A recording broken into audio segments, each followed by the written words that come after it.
नमस्कार स्टूडेंट्स। तो आज अपन शुरू करने जा रहे हैं बीएससी पार्ट थर्ड ईयर और बीएससी बीएड सेकंड ईयर में टॉपिक लगता है endocrinology. BSc part third year के अंदर एंडोक्राइनोलॉजी एंड इथोलॉजी नाम से एक बुक लगती है। तो इथोलॉजी को हम आगे देखेंगे कि इथोलॉजी क्या है, व्यवहारिकी क्या है, इसके बाद अपने आगे करेंगे। आज हम बात कर रहे हैं एंडोक्राइनोलॉजी की। तो एंडो का अर्थ होता है अंतर, क्राइनिंग का अर्थ होता है स्राव, लॉजी का अर्थ होता है हजम करना।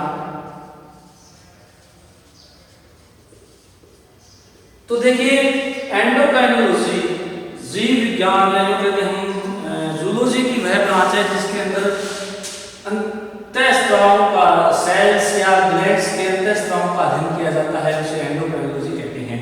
अब अंतःस्राव का मतलब क्या होता है, तो देखिएगा पूरा यदि हम डेफिनेशन की बात करें तो एंडोक्राइनोलॉजी का मतलब ये होता है कि जंतु विज्ञान की वह शाखा जिसके अंदर ग्रंथियों द्वारा स्रावित हार्मोन्स के कार्य और हार्मोन्स का कोशिकाओं पर क्या प्रभाव पड़ता है उन सभी का अध्ययन, यानी ग्रंथि की संरचना, उनके द्वारा स्रावित हार्मोन्स किस प्रकार में छोड़े जाते हैं, तो किस प्रकार उनको कोशिकाओं तक लेके जाता है या अंगों तक लेके जाता है या टारगेट ऑर्गन तक लेके जाता है, और किस प्रकार जाकर टारगेट ऑर्गन के अंदर पाप क्रिया में परिवर्तन करते हैं। इन सब का अध्ययन हम अपने एंडोक्राइनोलॉजी के अंदर करते हैं, अंतःस्राव विज्ञान में करते हैं।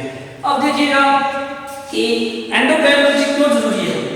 तो अब हम देखते हैं कि जैसे छोटा सा एग्जाम्पल अगर हम लेते हैं कि जैसे मान लीजिए अपने अंदर जब बच्चे का जन्म होता है तो उसके अंदर सारे अंग मौजूद होते हैं।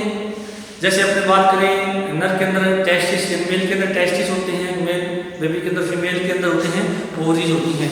अब देखिएगा वो ऑर्गन्स तो पाए जाते हैं, परंतु यदि अपने अंदर वो ग्रंथियां यदि बच्चे के अंदर 14 से 15 वर्ष की आयु में एक्टिव नहीं होती है तो बच्चा बंध्या रह जाता है। बंध्या का मतलब वो जननक्षम नहीं रह पाता है, अजननक्षम रह जाता है। तो अब देखिए अंग मौजूद है परंतु यदि ग्रंथि एक्टिवेट नहीं हो पाती है, यानी उनके अंदर जो कहते हैं कि नर के अंदर टेस्टोस्टेरोन और मादा के अंदर एस्ट्रोजन प्रोजेस्टेरोन हार्मोन नहीं बन पाते हैं तो वो बच्चा बंध्या रह जाता है। अब देखिएगा ऑर्गन मौजूद है परंतु यदि ऑर्गन को पिट्यूटरी ग्लैंड इफेक्ट करती है, अब यदि पिट्यूटरी ग्लैंड अपना फंक्शन नहीं कर पाती है तो ऑर्गन होने के बावजूद भी बच्चा जननक्षम नहीं हो पाएगा। तो अब देखिएगा इसका इफेक्ट पड़ गया।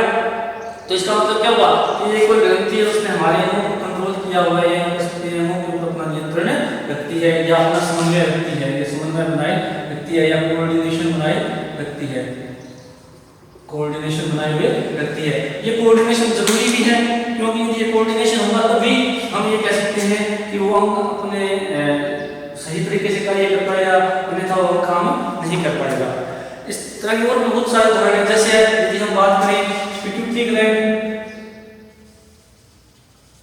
ग्रोथ हार्मोन स्राव करती है और वो बॉडी की ग्रोथ के लिए, अब देखिएगा बच्चे का जन्म हो गया है, जन्म होने के बाद में जिसमें ग्रोथ हार्मोन नहीं बनेगा तो बच्चे की ग्रोथ नहीं हो पाएगी। इस प्रकार हम कह सकते हैं कि जो हमारी ग्रंथियां हैं वो अंगों को नियंत्रित करती है, उनका समन्वय बनाए रखती है, उनका संतुलन बनाए रखती है। अतः ये संतुलन, ये समन्वय यदि हमें पढ़ना है तो इसमें एंडोक्राइनोलॉजी का सहारा लेना पड़ेगा। अब देखो थोड़ा सा हम इसके बारे में बात करते हैं कि एंडोक्राइनोलॉजी जो होती है और हमारे शरीर के अंदर दो ऐसे सिस्टम है जो शरीर की पूरी क्रियाओं को कंट्रोल करते हैं। एक तो हमारा न्यूरो सिस्टम या नर्वस सिस्टम बोलते हैं उसका, नर्वस सिस्टम, और एक होता है एंडोक्राइन सिस्टम।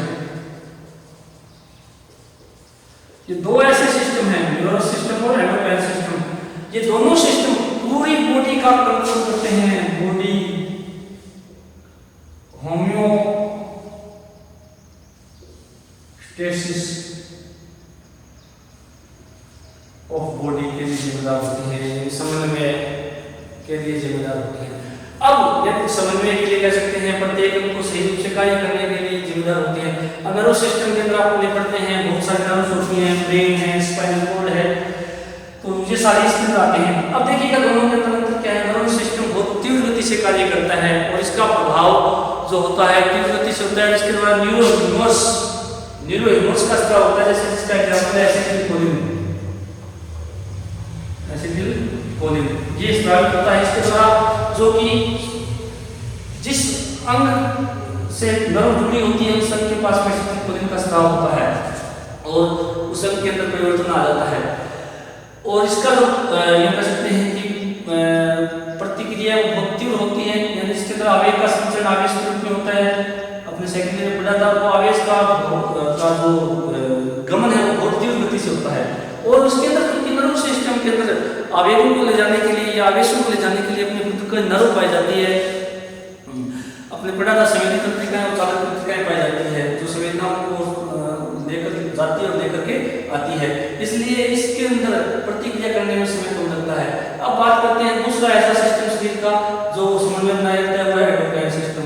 अब एंडोक्राइन जो सिस्टम होता है इसके अंदर क्या होता है कि खुद का कोई सिस्टम नहीं होता, क्योंकि सिस्टम का मतलब ये होता है कि इसके अंदर अपना खुद का कोई ऐसा संरचना नहीं है कि जिसके द्वारा वो अपने उत्पाद को सीधे टारगेट ऑर्गन तक ले जाए। क्योंकि इसके अंदर क्या होता है, glands, endocrine gland secret hormones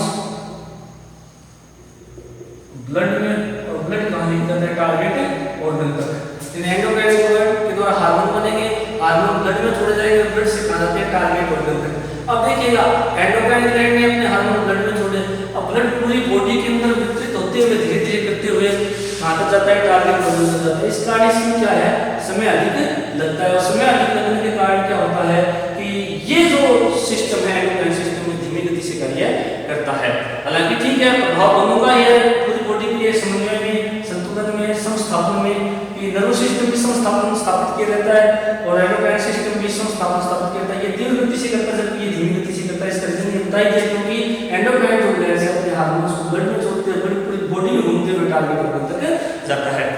अब देखिएगा कि हम थोड़ा सा बात करें इसके हिस्ट्री पर, एंडोक्राइन सिस्टम की हिस्ट्री पर। अब देखिएगा मैं आपको बता देता हूँ कि एंडोक्राइनोलॉजी की वापस मैं डेफिनेशन देता हूँ। एंडोक्राइनोलॉजी क्या है, जीव विज्ञान या जूलॉजी की एक ब्रांच है जिसके अंदर एंडोक्राइन ग्लैंड्स, जैसे आपने पढ़ी है बहुत सारी, pituitary, hypothalamus, pituitary gland, adrenal gland, testis, ovary, thymus gland, ये सारी ग्लैंड्स जो हैं आपने एंडोक्राइनोलॉजी के अंदर पढ़ी है। तो इन ग्रंथियों का अध्ययन करना, संरचना का अध्ययन करना, ग्रंथियों के द्वारा स्रावित हार्मोन्स का अध्ययन करना और वो हार्मोन्स कौन से टारगेट ऑर्गन को जाकर के प्रभावित करते हैं उनका अध्ययन करना, और उन हार्मोन्स की वजह से जो हमारे शरीर के अंदर क्या क्या प्रभाव उत्पन्न होते हैं, यानी उनकी कमी से क्या बॉडी में प्रभाव उत्पन्न होगा, उनकी अधिकता से क्या बॉडी में प्रभाव उत्पन्न होगा, उन सब का अध्ययन हम एंडोक्राइनोलॉजी में कहते हैं। अब देखिए हम थोड़ा सा इसका इतिहास की बात करते हैं। तो इतिहास की अगर हम बात करें, सबसे पहले देखिएगा कि जो अपने अरस्तु, जिसको एरिस्टोटल या अरस्तु बोलते हैं, अरस्तु ने सबसे पहले क्या किया था कि मनुष्य और पक्षियों में कैस्ट्रेशन, बंध्यता का अध्ययन किया था। बंध्यता का मतलब ये है कि ये जनन नाशन कह सकते हैं, जनन नाशन। इसने सबसे पहले मनुष्य और पक्षियों के अंदर क्या किया था कि जो जननांग उनको निकाल दिया, जननांगों को निष्क्रिय करना या निकालना ही जनन नाशन कहलाता है। और फिर इसने अरस्तु ने प्रभाव बताया था कि यदि जननांगों को निकाल दिया जाए तो जो जनन क्षमता है उस पर प्रभाव पड़ता है। उसके बाद में क्लाउड बर्नार्ड, इन्होंने क्या किया था कि इन्होंने एक नाम दे दिया था कि इन्होंने, ठीक है, कोशिकाओं की ग्रंथियों की खोज होना शुरू हो गई थी, तो इन्होंने एक नाम दे दिया था आंतरिक श्रवण, ये नाम दे दिया था। ये नाम क्लाउड बर्नार्ड ने दिया था, यानी सिक्रेशन, इंटरनल सिक्रेशन जो शब्द आया था सबसे पहले क्लाउड बर्नार्ड ने बताया था। अब बात करते हैं सबसे बड़ी father of endocrinology, Thomas Edison, जिन्होंने सबसे पहले देखा कि यदि एड्रिनल कॉर्टेक्स जो हमारे, यानी एड्रिनल ग्रंथि जो किडनी के ऊपर पाई जाती है, किडनी के ऊपर होती है, और इस ग्रंथि के अंदर दो भाग होते हैं, कॉर्टेक्स और मेडुला। यदि कॉर्टेक्स को निकाल दिया जाए तो देखा कि एडिशन डिजीज उत्पन्न होती है, और इसके बारे में सबसे पहले बताया था। उन्होंने सबसे अधिक एंडोक्राइनोलॉजी में काम किया, इसलिए फादर ऑफ एंडोक्राइनोलॉजी भी कहा जाता है। उसके बाद में अगले जो हमारे साइंटिस्ट थे वो थे ब्राउन-स्क्वायर्ड।